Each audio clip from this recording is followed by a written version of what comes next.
जानकारी के साथ हमारे चैनल हेड मनोज मनु हमारे साथ जुड़ चुके हैं। मनोज जी, क्या कुछ जानकारी? सर्वदलीय बैठक शुरू हो गई है और इस बार ये बैठक भी काफी अहम हो जाती है, क्योंकि सीधे तौर पर हम देख रहे हैं कि कोरोना काल है, तमाम इंतजामों के साथ ही हल्ला बोला जाएगा। बिल्कुल, आपने ठीक कहा, कोरोना काल तो चल रहा है, लेकिन मध्य प्रदेश में कोरोना काल से ज्यादा चुनावी काल चल रहा है और सब कुछ चुनाव के इर्द गिर्द घूम रहा है। यहाँ तक कि विधानसभा जो शुरू होने वाली है उसको लेकर सर्वदलीय बैठक रखी गई है। वो सर्वदलीय बैठक इसलिए रखी गई है कि विधानसभा का संचालन किस तरीके से किया जाए। जब भी विधानसभा का सत्र शुरू होता है तो एक ये सामान्य प्रक्रिया होती है कि सत्ता में बैठे लोग या संसदीय कार्य मंत्री सर्वदलीय लोगों को बुलाकर, और सर्वदल के तौर पर अगर देखा जाए तो बहुत ज्यादा दल नहीं है, मध्य प्रदेश है, कांग्रेस है और फिर बहुजन समाज पार्टी संक्षिप्त तौर पर, तो सर्वदलीय बैठक रखी गई है। सर्वदलीय बैठक इसलिए रखी गई है कि चुनाव चल रहा है, विधानसभा का असर तो चुनाव का असर तो विधानसभा पे आपको दिखाई देगा, लेकिन वो राजनीति के तौर पर नहीं होना चाहिए, वो पक्ष और विपक्ष के तौर पर नहीं होना चाहिए, क्योंकि कई ऐसे महत्वपूर्ण कामकाज हैं, विधायी कार्य हैं जिन्हें निपटाया जाना जरूरी है। अगर वो हंगामे में, विरोध प्रदर्शन में अगर गुम हो जाएंगे तो शायद काम नहीं हो पाएगा, क्योंकि बहुत ज्यादा लंबा समय नहीं है और बहुत ज्यादा लंबा सत्र भी नहीं है, क्योंकि चुनाव चल रहा है। आप ये मान के चलिए कि एक हफ्ते के अंदर कभी भी आचार संहिता लागू हो जाएगी, और मध्य प्रदेश में आचार संहिता लागू हो जाएगी तो सरकारी काम जितने भी हैं वो ठप हो जाएंगे, सब कुछ प्रशासन के नियंत्रण में आ जाएगा। सारे जो मंत्री हैं, मुख्यमंत्री हैं, उनके जो एक अधिकार होते हैं, सैंक्शन अथॉरिटी है, घोषणाएं करना है, कामकाज को लेकर फंड आवंटन, वो सारी चीजें रुक जाएंगी। इसलिए जितने भी महत्वपूर्ण काम है इस सत्र में कर लिए जाएंगे। सरकार कैबिनेट में जो भी प्रस्ताव लाने वाली है, कुछ ऐसे प्रस्ताव भी सरकार कैबिनेट में लेकर आ रही है जिनका सीधा संबंध इन चुनाव से है, जिनका सीधा संबंध जनता से है, जिनका सीधा संबंध इन 27 सीटों से है, इन इलाकों से, चाहे बुंदेलखंड का हो, चंबल का हो या फिर अगर देखा जाए तो मालवा और भोपाल के डेढ़ का हो। तो कुल मिलाकर ऐसी चीजें आपको दिखाई देंगी, जनता को लुभाने की चीजें, और उसमें सत्ता पक्ष ये कोशिश करेगा कि विपक्ष से कोई भी टकराव ना हो, विपक्ष इसको बहुत सामान्य सहमति के साथ मान ले।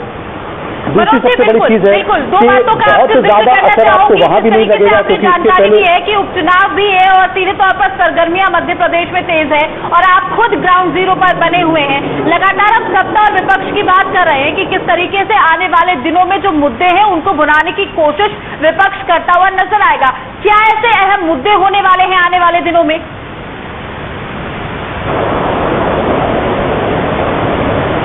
देखिए, आने वाले दिनों में कोई ऐसा अहम मुद्दा नहीं होने वाला, सिर्फ मुद्दा ये है कि चुनाव है। चुनावी मुद्दे जो होते हैं वो इस पूरे चुनाव से नगण्य नजर आ रहे हैं। ना तो बिजली एक मुद्दा है, ना सड़क मुद्दा है, ना स्वास्थ्य मुद्दा है, ना शिक्षा मुद्दा है और ना ही रोजगार मुद्दा है।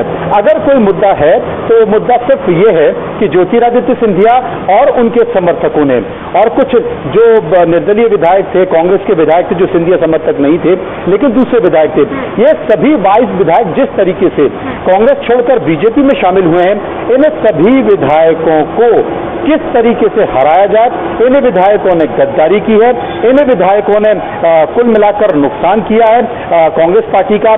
तो अब सारे जो संकेत दिए जा रहे हैं वो ये दिए जा रहे हैं कि इनका गद्दारी जो की गई है, इन्होंने जो विश्वासघात किया है उसे मुद्दा बनाया जाए। 22 साल, 20 साल, 18 साल, 15 साल से जुड़े लोग केवल सत्ता के लालच में, केवल पैसे के लिए, जैसा कि कांग्रेस आरोप लगा रही है कि 25 करोड़, 35 करोड़, हम तमाम चुनावी इलाके में ग्राउंड जीरो पर देख रहे हैं कि आरोप लगाए गए कि हर विधायक ने 25 करोड़, 35 करोड़ रुपए लिया गया, तो इसे मुद्दा बनाया जाए। बाकी जो अगर जनता की बात करें, घोषणाओं की बात करें, कामकाज की बात करें, शिलान्यास किए जा रहे हैं, फीते काटे जा रहे हैं, वो केवल एक संकेत भर है, लेकिन चुनाव तो सिर्फ एक ही मामले पर है, प्रतिष्ठा, चाहे वो बीजेपी की हो, कांग्रेस की।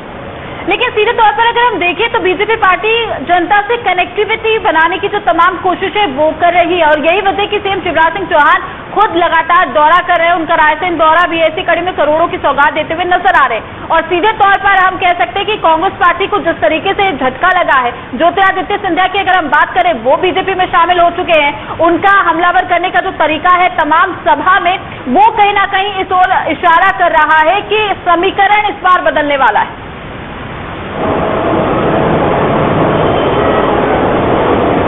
देखिए, ठीक है, ऐसा ही इशारा ज्योतिरादित्य सिंधिया ने 2018 में किया था कि समीकरण बदलने वाला, और समीकरण बदल भी गया।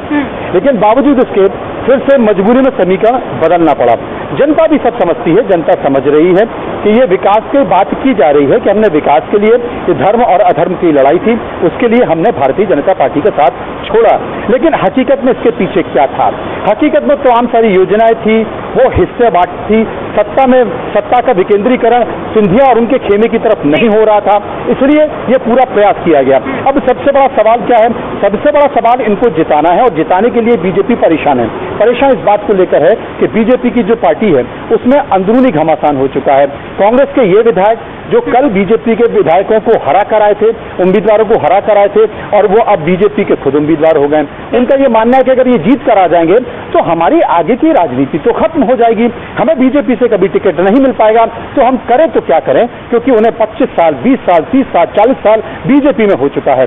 उन्हें कैसे आश्वासन दिया जाएगा? उन्हें आश्वासन दिया जा रहा है निगम मंडलों का, उन्हें आश्वासन दिया जा रहा है सरकारी रेवड़ियों का कि आप चिंता मत करिए, आप केवल इनको मना लीजिए, आप चुनाव में लग जाइए, आप ये मत सोचिए कि कौन अपना है कौन पराया है, आप इनके लिए काम किए जाए।